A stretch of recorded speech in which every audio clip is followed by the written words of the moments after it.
침묵생에 오신 여러분들 환영합니다. 오늘은 누가 내 가족이냐 라는 제목을 가지고 마가복음 3장 31절부터 35절까지 말씀을 함께 나누어 봤으면 좋겠습니다. 먼저 32절과 33절 말씀을 같이 한번 읽어보았으면 좋겠습니다. 무리가 예수를 둘러 앉았다가 여짜오되 보소서 당신의 어머니와 동생들과 누이들이 밖에서 찾나이다. 대답하시되 누가 내 어머니이며 동생들이냐 하시고. 오늘 본문에 보면 이렇게 되어 있죠. 무리가 예수를 둘러앉았다가 여짜오되 보소서 당신의 어머니와 동생들과 누이들이 밖에서 찾아왔나이다. 그렇다면 왜 가족이 찾아왔을까요? 아마 이들이 예수님을 찾아온 이유는 염려가 되었기 때문인 것 같아요. 그 당시 예수님은 여러 가지 사역들을 하셨고 이것들이 굉장히 많은 종교 지도자들의 반대에 부딪혔습니다. 이로 인해서 예수님께서는 굉장히 어려운 상황에도 많이 처하셨죠. 이를 보고 가족들이 아마 염려가 되었던 것 같아요. 그러니까 사실은 이 가족들이 예수님을 미워하거나 싫어하지 않았습니다. 정말 가족들이 예수님을 사랑하고 아꼈어요. 그럼에도 불구하고 가족들은 예수님이 어떤 분이셨는지 몰랐죠. 예수님을 사랑했지만 예수님이 어떤 분이시고 누구시며 어떠한 사역을 하고 있었는지 몰랐던 것 같아요. 그래서 아마 예수님이 걱정이 돼서 예수님을 말리고자 찾아온 것들이 아닐까 싶습니다. 그런데 이거에 대한 예수님의 대답이 조금 우리를 당혹스럽게 합니다. 뭐라고 이야기하시면 누가 내 어머니이며 동생들이냐. 마치 지금 찾아온 육적인 어머니와 동생들이 자신과 상관이 없는 것처럼 말씀하시는 걸 봅니다. 그래서 많은 사람들이 이것들을 가지고 가족관계를 무시하는 것으로 오해하는 경우들이 있어요. 하지만 그렇지가 않습니다. 예수님은 가족들을 사랑하고 아끼셨어요. 예수님의 공생을 보면, 예수님의 생일을 보면 예수님이 33살 때 돌아가십니다. 그런데 30살까지는 그 가족들을 돌보고 섬기는데 헌신하시는 모습들을 보게 돼요. 다르게 표현하면 그의 인생의 90%를 가족들을 섬기고 헌신하는데 사용하신 거죠. 오늘 사는 우리도 마찬가지죠. 정말 우리도 우리 생에 많은 시간들 가족들이 헌신합니다. 사실 우리에겐 꿈도 있고 우리가 정말 하고 싶은 것도 있고 정말 우리가 꿈꾸는 것들도 있죠. 그럼에도 불구하고 우리가 하나님께서 우리에게 맡기신 책임과 정말 역할들, 책임들을 다하는데 우리는 우리의 시간들을 많이 낭비합니다. 낭비라기보다는 소모합니다. 이 부분에 대해서 예수님이 누구보다도 잘 아세요. 왜냐하면 예수님이 그러셨으니까요. 예수님도 자신의 생애의 90% 이상을 정말 가족들을 돌보고 섬기되 썼습니다. 뿐만 아니라 예수님께서 십자가에 달리실 때가 있었어요. 십자가에 달리시길 때 정말 그 십자가 밑에 있던 자신의 어머니를 요한에게 부탁하는 모습들을 보게 됩니다. 정말 생의 마지막 순간까지 육적인 어머니인 마리아를 걱정하고 정말 돌보길 원하고 사랑하는 예수님의 모습들을 우리는 보게 됩니다. 그만큼 예수님께서는 가족들을 아끼고 사랑했어요. 뿐만 아니라 종교 지도자들과 논쟁을 할 때 종교 지도자들에게 강력히 비판하십니다.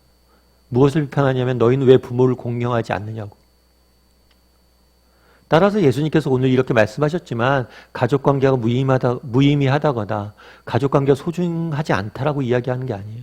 오히려 정말 더 가족을 소중히 여기고 아끼라고 예수님께서 말씀하셨고 자신을 따르는 사람들도 이렇게 섬기길 원하셨습니다.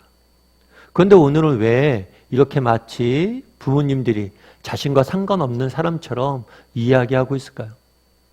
아마 그 중에 중요한 이유 중에 하나는 아마 이런 것이 아닌가 싶습니다. 가족의 이해를 구하는데도 시간이 걸림을 알았던 것 같아요. 가족들이 분명히 자기를 사랑했습니다. 하지만 자기를 온전히 이해하지 못했어요. 그런데 이 부분 역시 시간이 필요한 일이고 예수님께서는 기다려 주셨던 것 같아요. 이것은 예수님의 일관적인 사람을 대하는 자세라고 할 수 있어요. 예수님께서 늘 우리를 기다려 주십니다. 정말 예수님 입장에서 얼마나 답답하겠어요. 우리의 모습들이. 정말 아무리 말씀해도 못 알아듣고 정말 우리가 예수를 믿은 지 이렇게 오래됐으면 좀 변화도 있을 것 같은데 그렇지 못하죠. 그럼에도 불구하고 예수님은 끝까지 자신이 사랑하는 사람들의 이해를 구하는데 기다려주는 모습들을 보게 됩니다. 우리도 그럴 수 있었으면 좋겠어요. 사실 우리 가까이 있는 사람들, 우리가 소중히 여기는 사람들이 우리를 이해하는데 또 시간이 걸리는 경우들이 있습니다. 그럼에도 불구하고 사람들을 기다려주고 아낄 수 있는 사람이 되었으면 좋겠어요. 그런데 예수님께서는 이렇게 가족들이 찾아왔는데 이 가족들을 찾아온 이 사실을 가지고 무엇인가 새로운 메시지를 전하길 원하셨어요. 다르게 표현하면 무엇인가를 교육하고 교육적 기회로 삼길 원하셨어요. 그래서 뭐라고 물은 거예요? 누가 어머니며 누가 동생들이냐라고 물은 거죠. 그런 다음에 예수님께서 계속해서 이렇게 말씀하십니다. 34절과 35절 말씀을 같이 한번 읽어봤으면 좋겠어요. 둘러앉은 자들을 보시며 이르시되 내 어머니와 내 동생들을 보라. 누구든지 하나님의 뜻대로 행하는 자가 내 형제요 자매요 어머니이니라. 지금 보면 이렇게 얘기하죠. 자기를 둘러싼 사람들 보고 뭐라고요? 내 어머니와 내 동생들과 내 어머니와 내 동생들을 보라. 다르게 말하면 너희가 내 가족이라는 거예요. 왜 이런 말씀을 하셨을까요? 아마 이것들을 통해서 예수님께서는 믿는 자들의 관계에 대해 좀 알려주길 원했던 것 같아요. 다른 식으로 표현하면 믿는 자들은 하나님 안에서 하나의 가족이, 한 가족이 되었음을 보여주는 것 같습니다. 그러니까 우리가 믿는다는 것은, 그리고 우리가 믿고 있는, 함께 믿는 우리의 형제, 자매들, 지체들은 한 가족이라는 것. 우리가 믿는 순간 우리는 하나님이 우리의 아버지 되신다고 이야기를 합니다. 그런데 우리를 믿는 순간 우리 한 명만 하나님께서 자녀 삼아준 게 아니에요. 우리 주변에 많은 사람들 당신의 자녀 삼아주셨습니다. 다르게 표현하면 우리는 믿는 순간 많은 가족들이 생긴 거예요. 정말 믿음은 두 가지 관계로 구성이 된다고 이야기합니다. 첫 번째는 수직적 관계예요. 하나님과 우리와의 관계죠. 정말 믿음이 있다는 것은 하나님을 사랑하고 섬기는 거예요. 뿐만 아니라 믿음은 수평적 관계도 무시할 수 없습니다. 같이 생기는 거예요.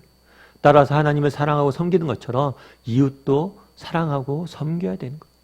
마치 가족처럼.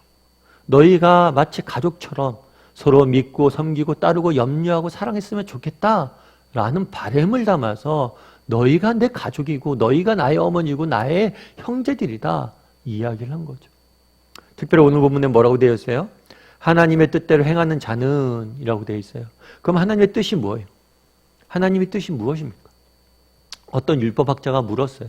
예수님에게. 예수님 구약 성경 중에서 율법 중에서 가장 중요한 게 무엇입니까?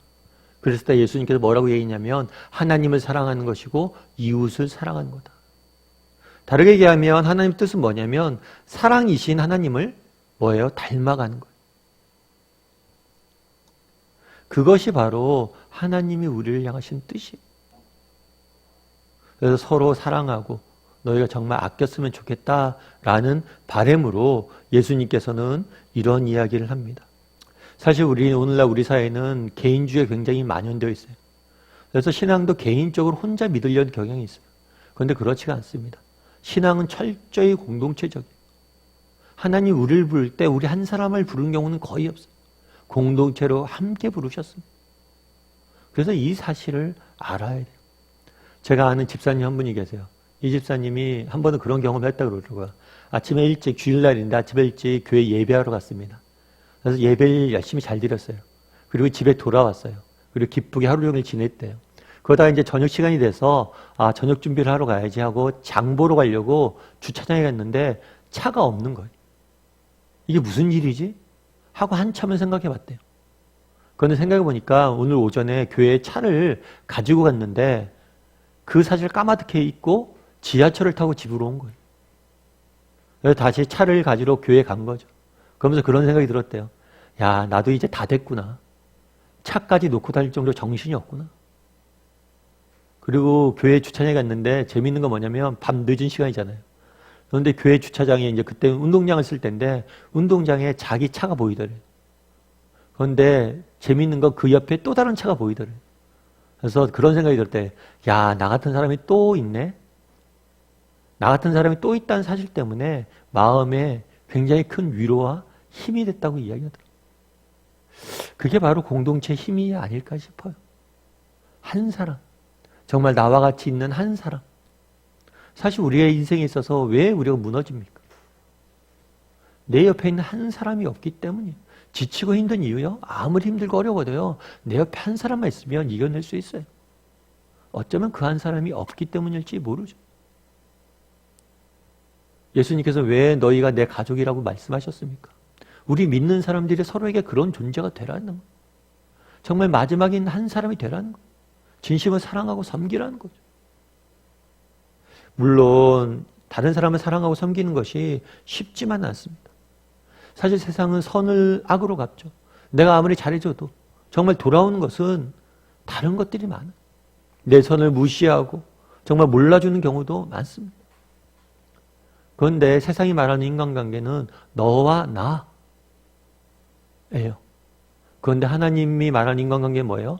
너와 나와 또 우리 사이에 누가 있어요? 아버지 대신 하나님이 있어요. 가끔 자녀들이 싸우는 경우들이 있습니다. 그럼 막 싸우고 있죠. 그 부모가 처음에는 보고 있습니다. 그러다가 부모가 그런 경우가 있죠. 형이나 언니한테 야, 네가 양보해라. 동생한테 야, 네가 양보해라. 그거 왜요? 하고 이야기하죠. 왜냐면 억울하죠. 자기가 손해보는 것 같고. 그런데 왜 양보하라고 이야기해요? 내가 안다는 거예요. 네가 억울한 것도 알고 네가 양보하는 것도 안다는 거예요. 그리고 내가 갚아준다는 거예요. 그날에 하나님께서 이야기합니다. 우리는 가족이라고. 모든 인간관계에는 아버지 대신 하나님이 계시는 거예요.